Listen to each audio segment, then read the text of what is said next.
All right, and then this last remediation, number 27. A survey of every 10th student in Mr. Eckerson's class showed that all 7th graders desire snack time at school. What is the population? So the population would be all students in Mr. Eckerson's class.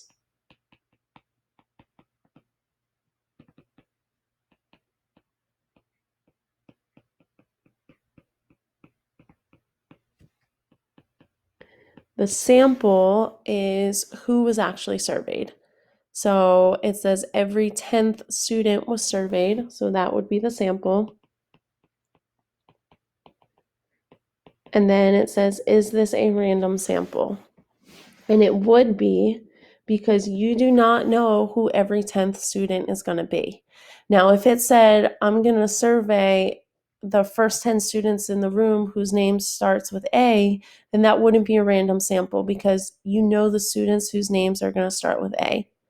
So yes, this is a random sample because you don't know who the students, like who the first 10 students are going to be. Right, number 4 says, what percent of Mr. Perry's students earned C's on the exam? So if I look at Mr. Perry, his class is here, and there are a total of 35 students in his class. And we want to know how many of them earned C's. So 10 students got a C out of the 35 total students. And we want to know what percent. So remember, percent is out of 100. So what out of 100? So I would just cross multiply here. So you would do 10 times 100. And that would give you 1,000. And 35 times x would give us 35x. And then to solve this, you would just divide 1,000 by 35. And that'll give you your answer. And that would give you a total of 28.57. So I'm going to round that to about 29%. Right, number 5 says, based on all 3 samples, what percent of students earned C's on the exam? So now I'm looking at all 3 classes. So Mr. Carter's class has a total of 35 students as well. And then Crocker's class has a total of 40 students. So total, there are 110 students who took the test.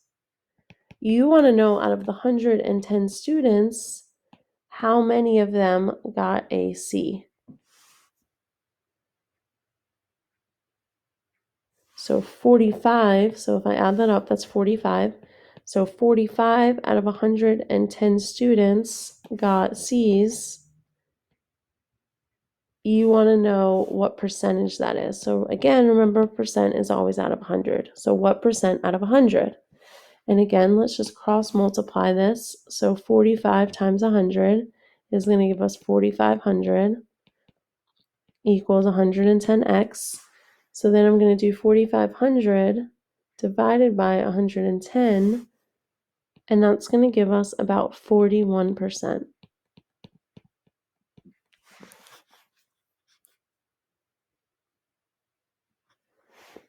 Right, number 6, what percent of students take more than 17 minutes to get home by the bus? So if I look at the bus here and I look at 17, that would be right here.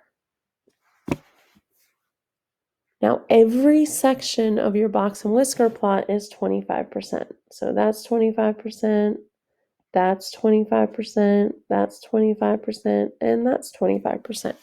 It doesn't matter that one side looks longer than the other. That would just tell us that we have an outlier in our data, which means one number is really far away from the other numbers. So it's going to make our box plot not look proportional. But however, every section is still going to be 25%. So if I'm looking at more than 17, that would go from here to here. and that takes up 2 sections of the box plot.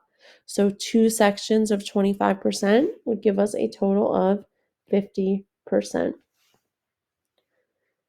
Number 7 says, what is the IQR for car riders? So IQR means I do Q3 minus Q1.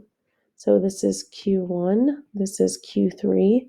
So at Q3, I'm at 11. At Q1, I'm at 6. So 11 minus 6 is going to give us 5.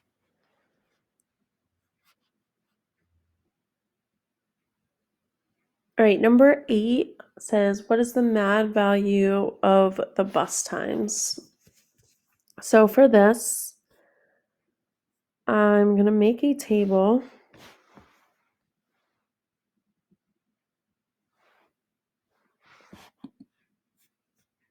All right, so the first thing I'm going to do is I list out all my numbers.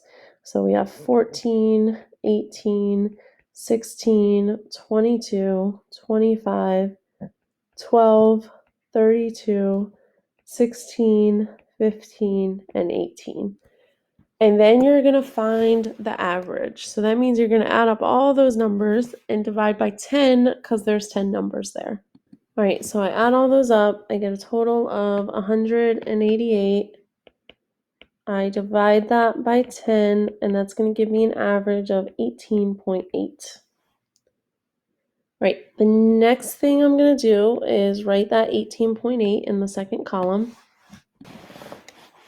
And then in the third column, I subtract the first number from the average. So 14 minus 18.8 is going to give us negative 4.8.